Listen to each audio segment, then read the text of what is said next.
Oke, selamat malam. Yang terhormat Bapak Arif Junaidi, selaku dosen mata kuliah ADD kami. Perkenalkan, kami dari kelompok 11 yang beranggotakan saya Firna Sudokas Ahmad, kemudian Afisyana Syua Sabita, dan juga Kalisa Aulia Zahra. Jadi kali ini kami akan memaparkan laporan ADD tugas kami yang sudah kami buat. Jadi boleh di-share notebooknya. Oke, boleh lanjut ke pengenalan dataset.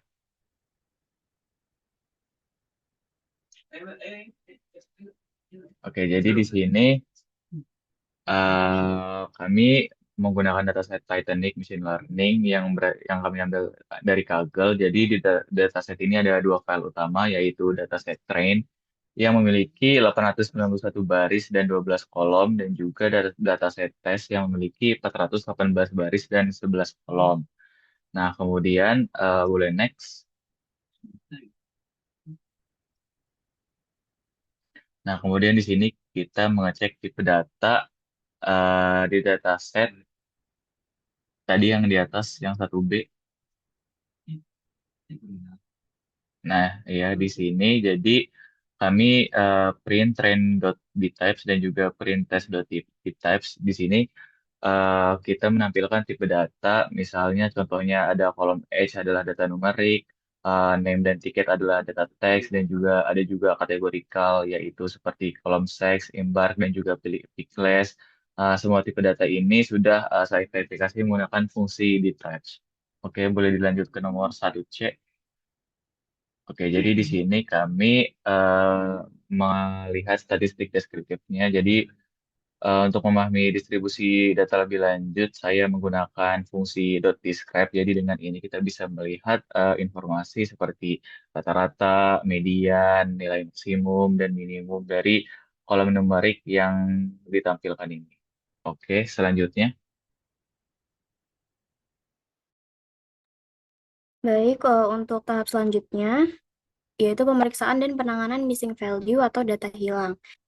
Di bagian 2A, kami menghitung missing value yang ada pada setiap dataset, train, dan juga tes. Kami menggunakan .isNull untuk mengecek setiap kolom. Jika ada nilai yang kosong, maka hasilnya true, dan jika tidak kosong, maka false. Kemudian kami menggunakan .sum untuk menjumlahkan semua value true pada setiap kolom.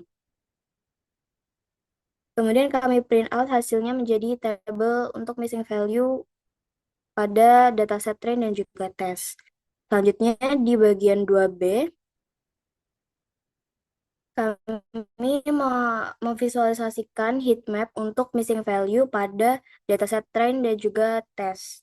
Di baris pertama, kami menggunakan plt.figure untuk eh, mengu- mengatur area gambar pada heat map. Kemudian di baris kedua, kami menghitung kembali missing value pada setiap dataset dan mengatur tampilan dengan sibar dan cmap.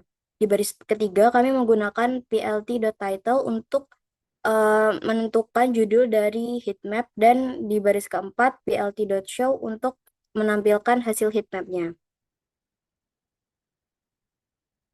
Kemudian berdasarkan analisis dari missing value tadi, untuk setiap dataset kami menemukan 3 kolom yang terdapat missing value.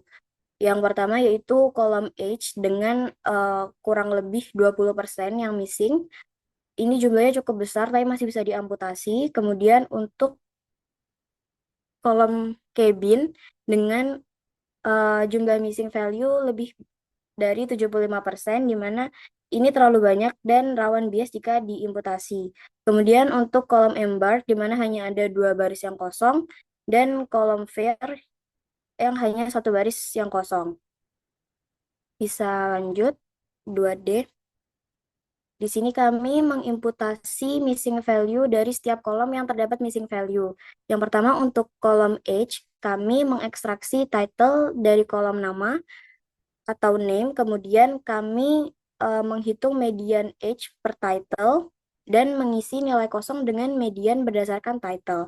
Pada dataset test, jika title tidak ditemukan di train, maka H bisa diisi dengan median H secara keseluruhan. Kemudian untuk kolom cabin, kami membuat kolom indikator hash cabin di mana ada value satu untuk penumpang yang punya data kabin dan value nol untuk yang tidak punya data kabin. Selanjutnya kami menghapus kolom asli cabin karena terlalu banyak missing value. Selanjutnya untuk kolom yang ketiga yaitu embark, kami mengisi nilai kosong dengan modus atau nilai yang paling sering muncul pada kolom embark karena jumlah missing value-nya terhitung sedikit. Selanjutnya kolom yang terakhir yaitu fair pada dataset test, kami menghitung median fair berdasarkan P-class, kemudian mengisi nilai kosong yang ada dengan median sesuai kelasnya. Next.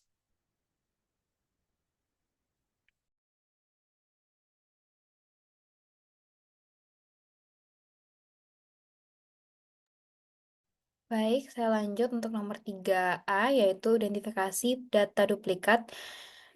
Jadi yang pertama, pemeriksaan duplikasi dan konsistensi ini tuh bertujuan untuk memastikan dataset ini bebas dari uh, row ganda, serta setiap variabel ini punya format data yang sesuai sehingga analisis dan pemodelannya nanti itu bisa dilakukan dengan valid. Jadi pertama kita pemeriksaan duplikasi dulu pakai duplicated, ada duplicated, lalu kita pemeriksaan spesifik pada kolom passenger ID. Semestinya karena passenger ID itu semestinya unik bagi setiap penumpang dan hasil pemeriksaannya ini menunjukkan bahwa baik dataset train maupun tes tidak memiliki duplikasi sehingga tidak ada baris yang dihapus. Seperti ini.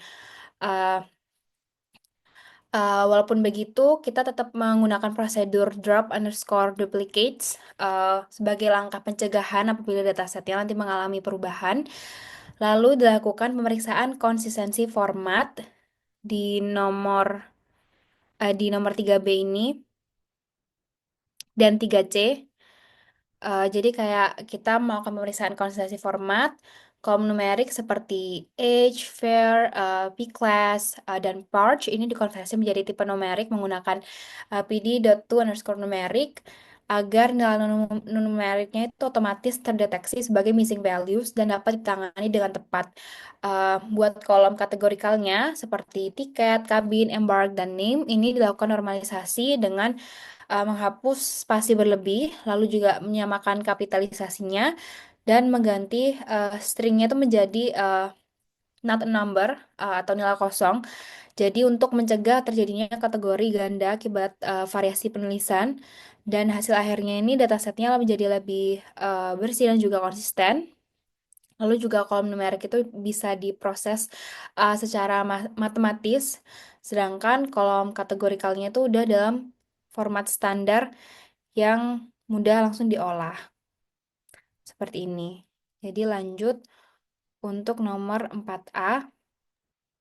Oke, jadi bagian 4 ini deteksi dan juga penanganan outlier. Jadi 4A ini kita menggunakan metode statistik Z-score dan IQR. Jadi untuk mendeteksi outlier ini saya menggunakan dua metode yaitu Z-score. Di sini kita menemukan nilai yang berada lebih dari tiga standar deviasi rata-rata dan juga untuk IQR itu kita mendeteksi nilai yang berada di luar dari batas kuartil pertama dan ketiga. Jadi di metode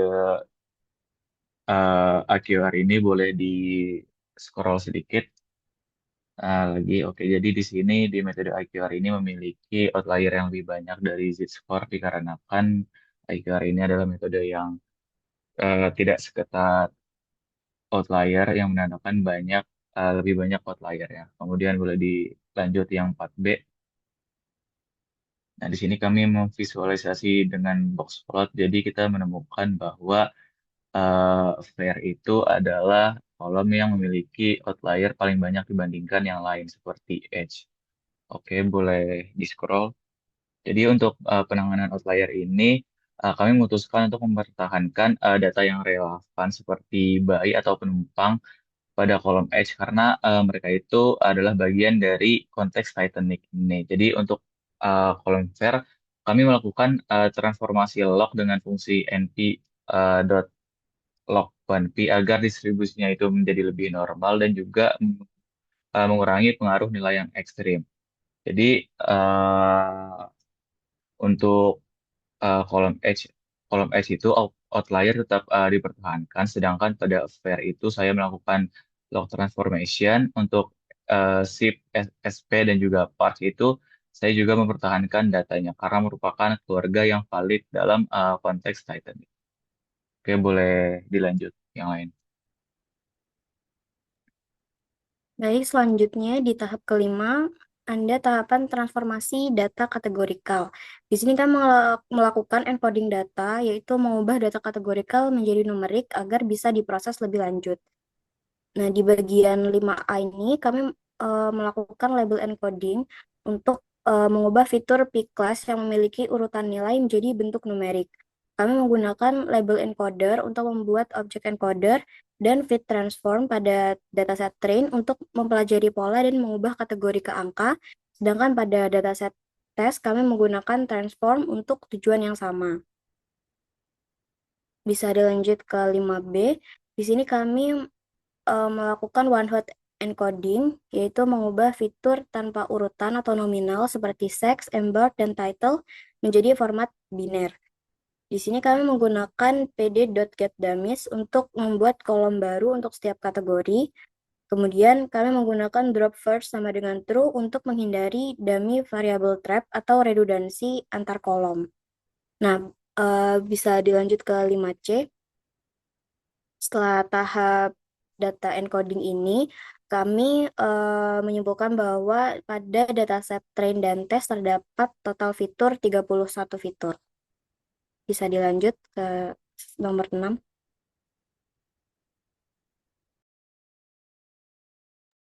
Oke, nomor 6A yaitu gunakan standard scalar atau min max scalar untuk atribut numerik. Jadi saya akan menjelaskan nomor 6A terlebih dahulu.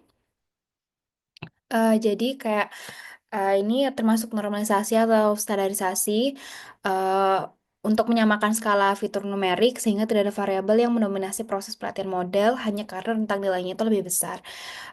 Jadi alasan pemilihan metode dan urutan langkah ini tuh didasari dengan prinsip avoid data leakage dan karakteristik distribusi. Kayak Fair dia memiliki distribusi sangat skewed dan outlier tinggi, sementara kayak Parch itu nilainya kecil, terus H punya kayak yang missing. Maka dari itu kita transformasi distribusi dulu, lalu imputasi missing values-nya dan scaling. Jadi kami memakai fitur Fair and Score Log untuk mereduksi skewness-nya dan dengan log 1p agar aman jika ada nilai 0. Terus setelah itu kita imputasi pada kolom numerik yang relevan, misalnya pakai simple imputer yang di-feed pada train dan lalu digunakan untuk mengisi nilai di tes sehingga tidak terjadi data leakage. Lalu langkah selanjutnya yaitu standarisasi menggunakan standard scalar pada subset numeric train, contohnya kayak age, parch, variance score log, dan juga menggunakan scalar dot transform pada train dan test. Jadi alasan kita memilih standard scalar bukan memakai min max scalar itu karena standard scalar ini menghasilkan minnya 0 dan standarnya 1. Jadi lebih tahan terhadap outlier setelah log transform dan lebih cocok untuk model linear yang sering dipakai. Sedangkan min max scalar ini tuh lebih sensitif terhadap outlier sehingga bisa uh, memapatkan nilai mayoritas jika outliernya itu dibiarkan. Dan hasil akhirnya ini nanti diverifikasi pakai describe dan menunjukkan bahwa fitur numerik yang diskalakan itu punya rata-rata yang mendekati 0 dan standar deviasi mendekati 1 sehingga kontribusi setiap fitur menjadi seimbang. Ini ini penjelasan untuk 6B yaitu perbedaan skala fitur numerik. Tanpa scaling, nanti algoritma yang menggunakan jarak akan lebih berat menimbang fitur fair dibandingkan age atau keluarga. Lalu kebutuhan model machine learning, jadi kayak banyak algoritma sensitif terhadap skala, contohnya kayak K-means, PCA, terus kayak tree-based models. Lalu mengapa kita menggunakan standard scalar? Karena standard scalar mengubah data agar memiliki minnya 0 dan standar deviasi 1, sehingga cocok untuk distribusi yang relatif normal. Lanjut ke nomor 7. Oke, jadi nomor 7 ini adalah EDA, Exploratory Data Analysis. Jadi, eh, pada bagian yang pertama, jadi kita di sini melakukan analisis statistik deskriptif lagi untuk kolom numerik seperti age, var, SIP, SP, dan juga parts. Jadi, di sini bisa dilihat bahwa rata-rata boleh di scroll ke bawah.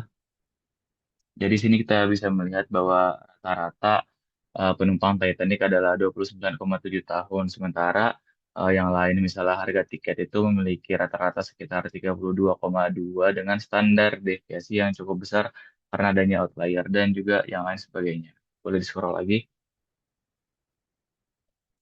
Nah, jadi di sini kita juga pakai distribusi variabel. Jadi saya memvisualisasikan distribusi variabel itu menggunakan histogram dan juga KDE plot untuk melihat penyebaran datanya. Jadi kita bisa lihat bahwa distribusi ZPSP itu eh, penyebaran datanya lebih normal dibanding yang lain.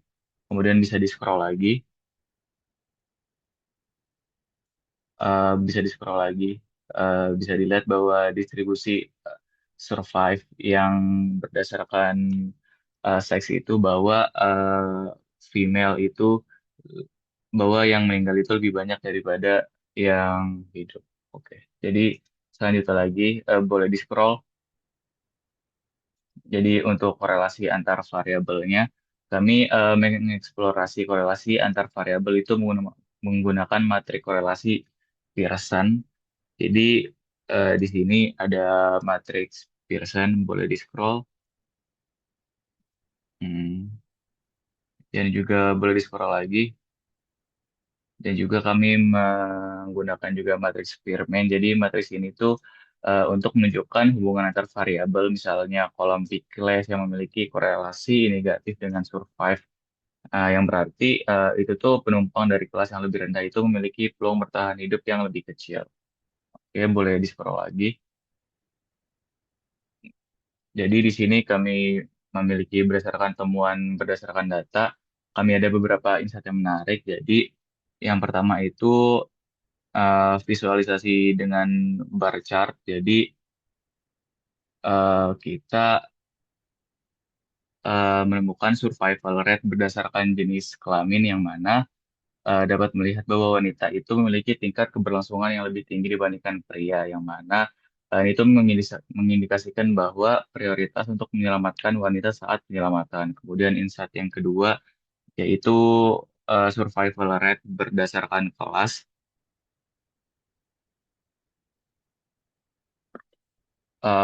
Yang kedua itu maksudnya korelasi umur dan kelas tiket, yaitu saya mengerti bahwa korelasi antara umur penumpang dan kelas tiket mereka itu berdasarkan grafik itu bisa dilihat bahwa sebagian besar penumpang itu antara umur 0 sampai 12 tahun itu boleh di scroll yang atas,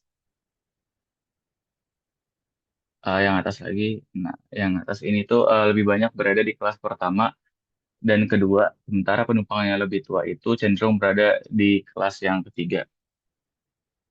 Oke, jadi boleh di-scroll. Jadi ini adalah grafiknya, bisa dilihat.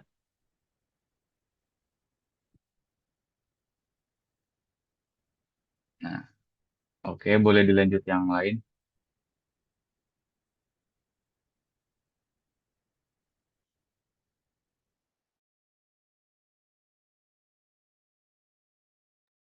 Baik, akan lanjut untuk feature engineering-nya.